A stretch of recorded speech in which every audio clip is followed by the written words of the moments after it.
your most recent piece? We just installed a piece called the Shanaco Balance in Sackville, New Brunswick, and it was a public art call that we entered and we won. Not a big project, but sometimes the little ones are really fun to do because they're a quick turnaround. Mm-hmm. We are now at a stage in our careers that we basically know what we're doing technically, and that can expand to a lot of different materials. The piece, the Shanaco Balance, is our second kinetic piece. The first kinetic piece is called the Mourned Whirl, and that is way more complex, but of course the budget was much bigger.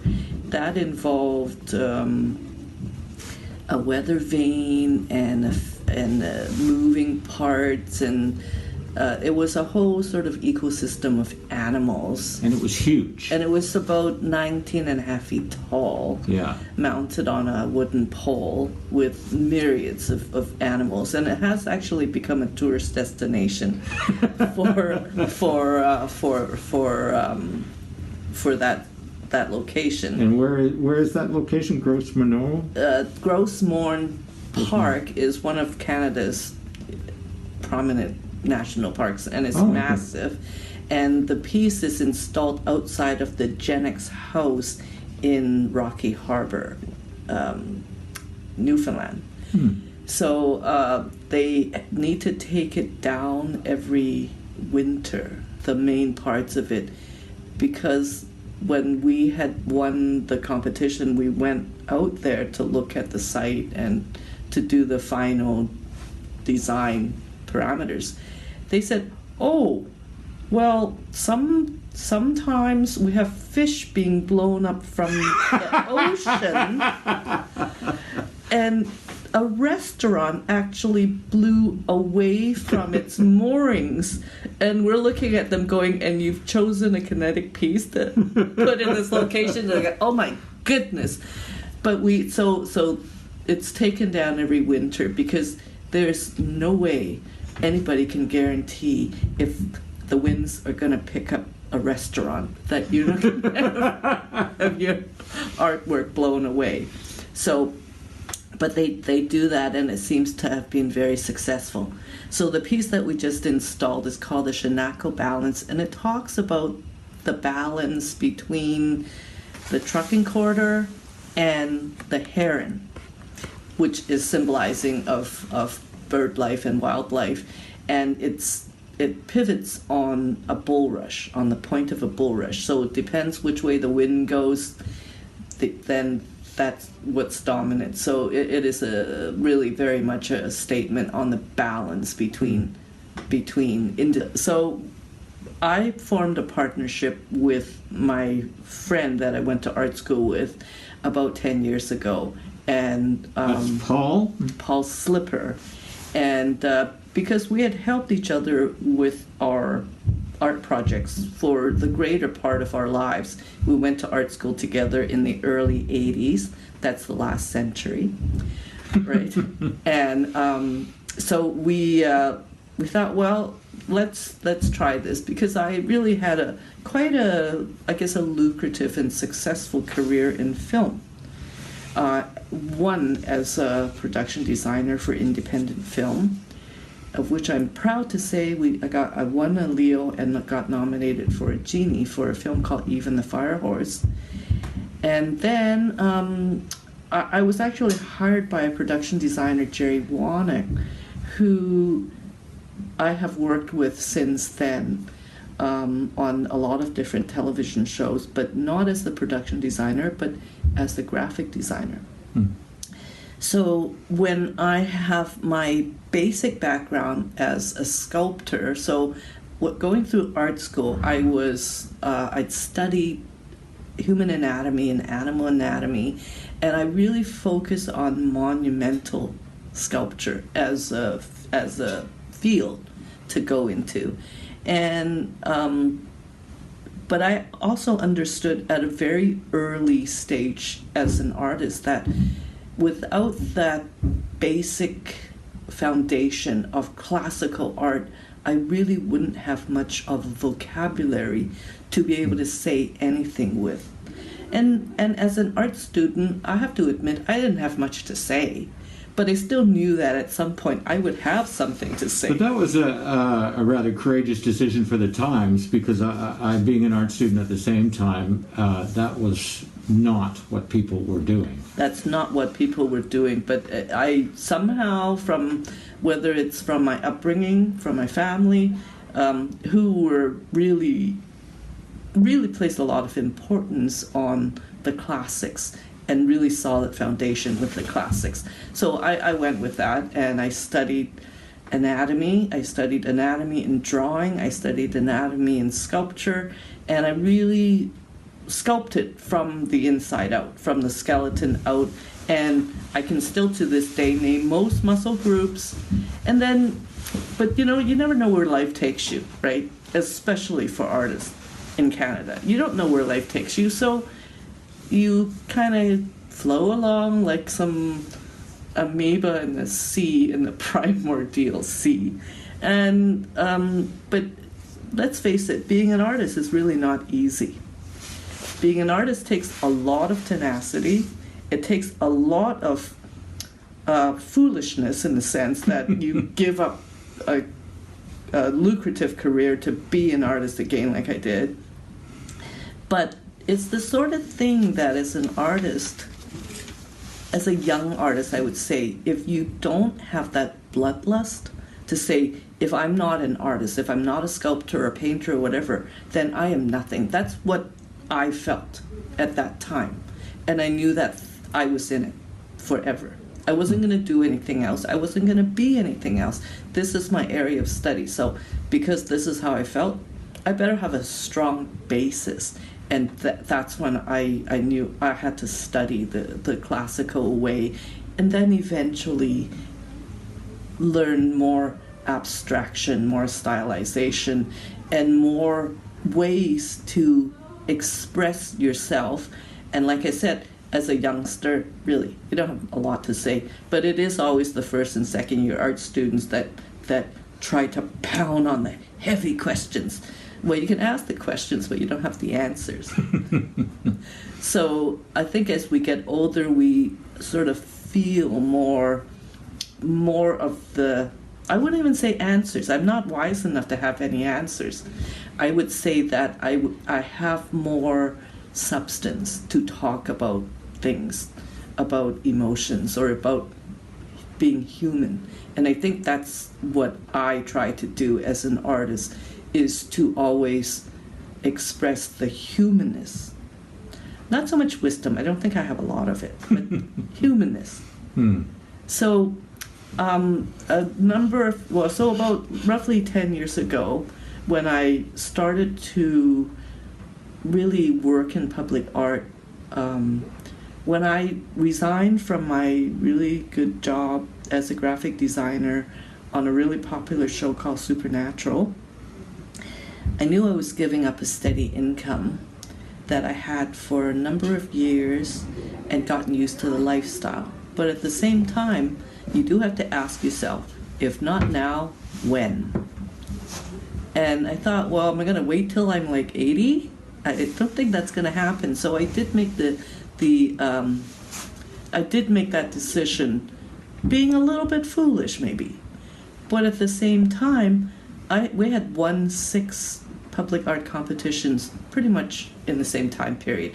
So I had a lot of work to go into to sustain my lifestyle. Maybe not extravagant, but I do own a horse, and I'm very dedicated to riding and to my horse. So maybe not a... And I had to track you down at a horse stable to get your... Yes, you did. Yes, you did.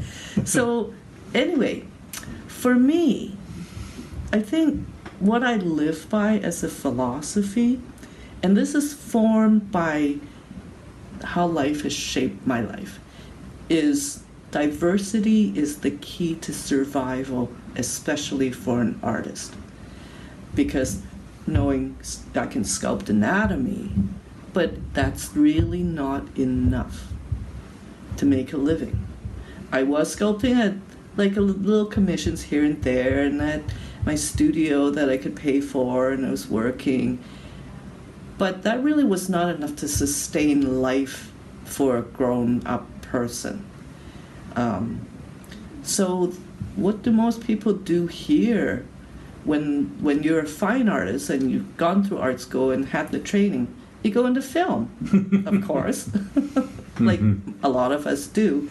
But film really, truly is the art form of the 20th century, right? Because it is a medium that involves not just visual art, but audio and passage of time and movement, which you don't have so much. You have implied motion in painting and sculpture, but that is live and real in film, and contextually much broader. So, it became a medium that was available to me, and I started working on film, starting as an art director, and then as a production designer, and then as a graphic designer. So I kind of Isn't it supposed to go the other way? yeah, people do, but I am going to be production designing a small TV series for an independent producer, and I look forward to doing that. So I'd say, in a nutshell, what is my life about? I have 3 careers that I've developed out of necessity, really, but also out of love, and it's fun. So what would I say is the most important thing for an artist is tenacity. It's not talent. Talent comes, but talent maybe 5%, maybe 5-10% of a job. Exactly. But it's tenacity. If you don't put the work in, nothing's going to happen. And in order to get satisfaction out of life, and if you're born to be an artist or you've chosen to be an artist, you got to put the work in. There's no such thing as just blind luck or something like that. So that's really, in a nutshell, tenacity is extremely important.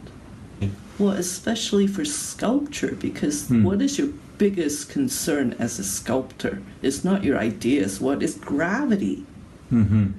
Right, so you have to deal with some physical limitations or basic rules, as gravity is pretty basic, right? So,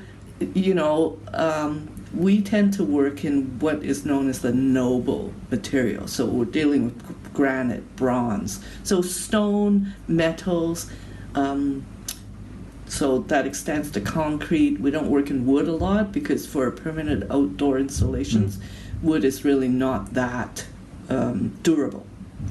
For some things, like if you're dealing with a totem pole or something like that, but that's really so much not my medium. So, but when you're dealing with stone, you really do have to be very practical, because if it falls down, it could kill somebody. Right? So you really have to have. So now, I'm talking about diversity to as the key to survival. Even if you're just a sculptor and you don't do anything else, well, that involves engineering. So it's structural engineering, mechanical engineering. You've got to know all that stuff. And also, now when you're talking about the subject matter, well, you do need to know art history and history so that you can go, I'm going to be depicting this in a 50s style or a 70s style or a Renaissance style or a medieval style. So all of that stuff really comes into play. And I think that's why having a basic education is really important. And it is to me anyway. And it's good that you have the ability, like TV and film is so ephemeral. Whereas you have the permanency of what you're doing with your sculpture. And having worked in those fields, the knowledge ping-pongs back and forth. So, like say, let's just take sculpture. If I have my background, my educational background is classical and human anatomy. Well, when I get into film, I'm learning how to carve in foam. I can kick off a 10-foot sculpture in 2 days. So having that sort of higher tech knowledge and having the Renaissance knowledge combined has been really useful. I used to work in Jack Harmon's foundry because I decided that I wanted to be working in bronze. And I thought to myself, if I'm working in bronze, I better know how to cast bronze. I don't have to do it all myself because it's impossible to only one person do like cast a bronze piece. And I'm not a large person, so but I worked in a bronze foundry for 5 years to learn how to work in bronze, and that's taken me so far because the broader your knowledge base is, the better it is for you as an artist. And I'm sure you must have learned production techniques on film sets that you would have never learned in classical sculpture, so that you can work so much quicker and get your ideas across more effectively. Exactly. So, I'm lucky to have been in the positions where I could go, I can work in film, or I can work in this. But really, the origin of it is out of necessity. Right. Can you think of any challenges that turned into opportunities? I think every job that comes along is a challenge. It is. Because if you only bank on what you know, your work is going to come out stale.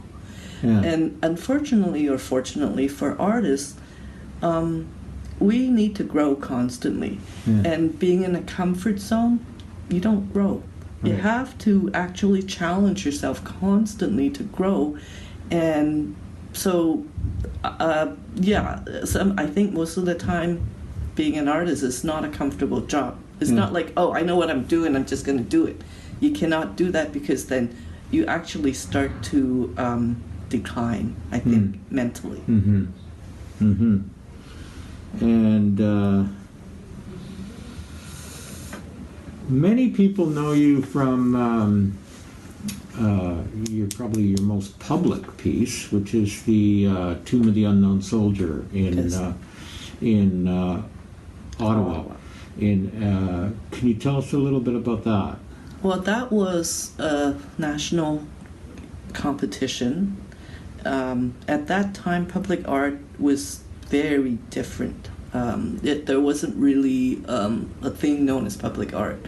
So because I had been studying monumental sculpture, classical realism and all that stuff for all of my education, I thought, I'll try. So I entered the competition and was shortlisted, and the government flew the shortlist out to Ottawa, and I was quite floored because that first meeting with everybody, like the veterans, the National Defense, the National Capital Commission, there was this huge room with this big U-shaped table, and there were mics with your name in front of you and water, and it was all simultaneously translated into English and French for whichever you choose. So it was like, wow, like this is really incredible. And generals? And generals and all that stuff. Now, lucky for me, that first major commission, I had no idea the scope of it. I was just doing my little sculpture thing. I was sculpting, and it's like, of course, you pour your heart out into it, but you pour your heart out into everything you do. You can't help it. Like, it's your work. It doesn't matter if it's worth $5 or $1 million. Are you not going to put the same amount of attention and intent?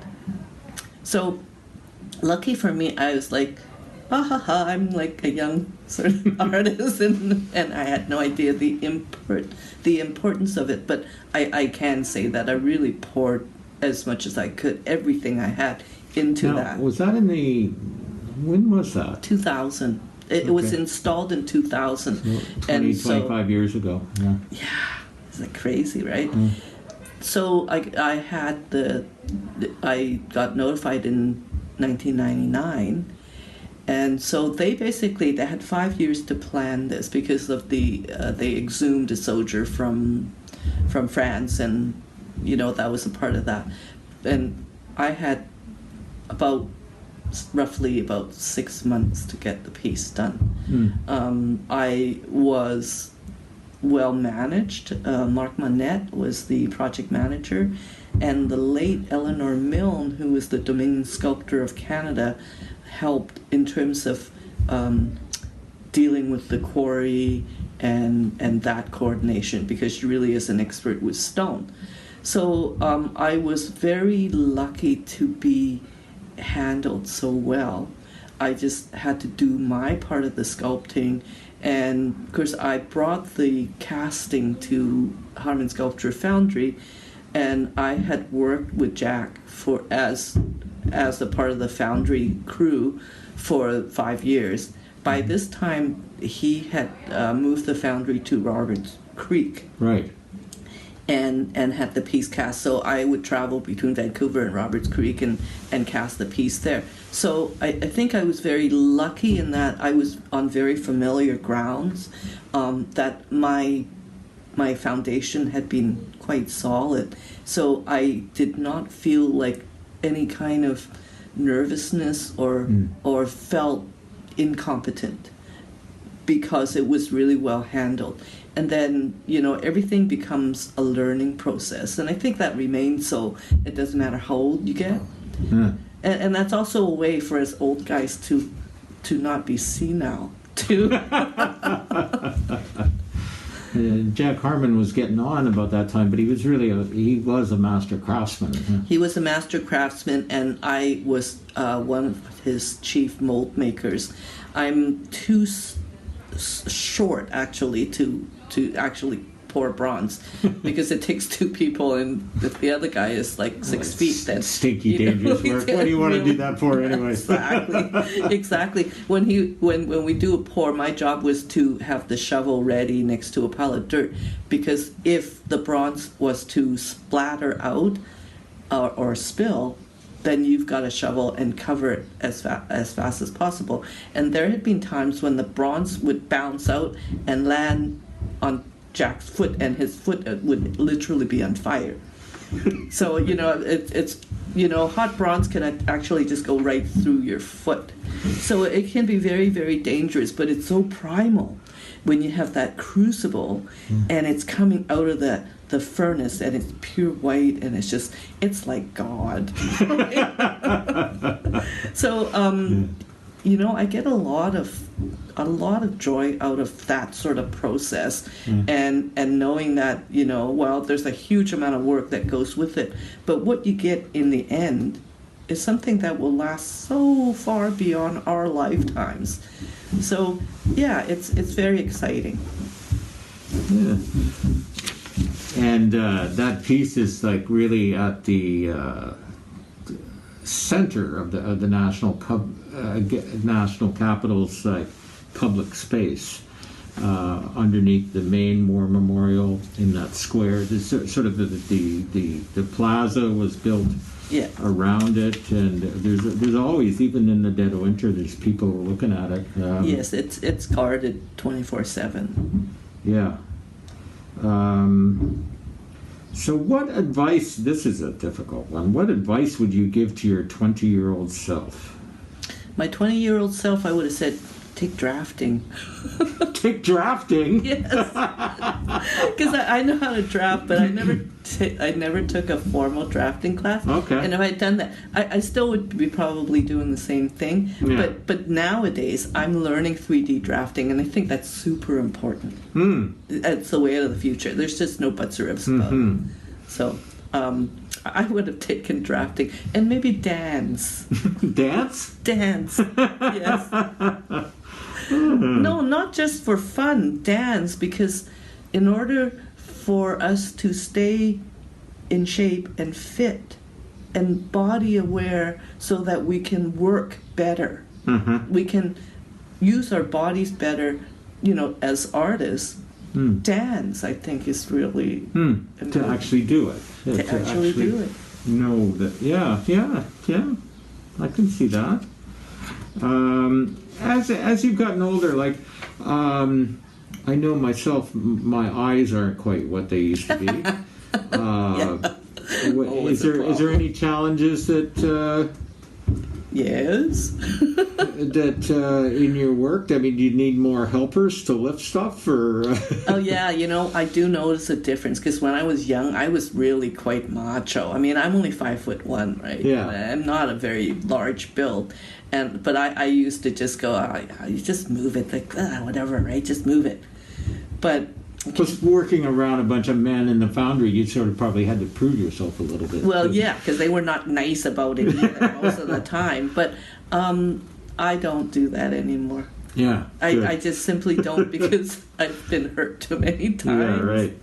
Throw your back out. But in terms of the eyes, I was getting a bit of clouding, right? Uh-huh. And so I did go have cataract surgery, and it's really cool. The feeling that you get after you just clean your glasses, that's the feeling I get all the time. So, modern science really has its place in getting your eyes. But if you can't see, you can't express yourself. Unless you're a musician, I suppose, like Beethoven or something. But Yeah. I think the physical constraints is a reality that we all have to face. Mm-hmm. And you don't have to, you don't have to be sad about it or anything. It's not a sad thing. It's a natural course of life. Because I also realize that I know a lot more now that I'm older. I've learned a lot more. Maybe I'm not physically as strong, but I know how to use my body. I know how to go about doing things.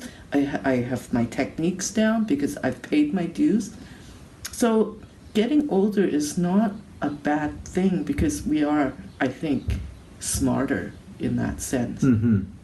And art isn't really like a job. It's not like you retire. It's no.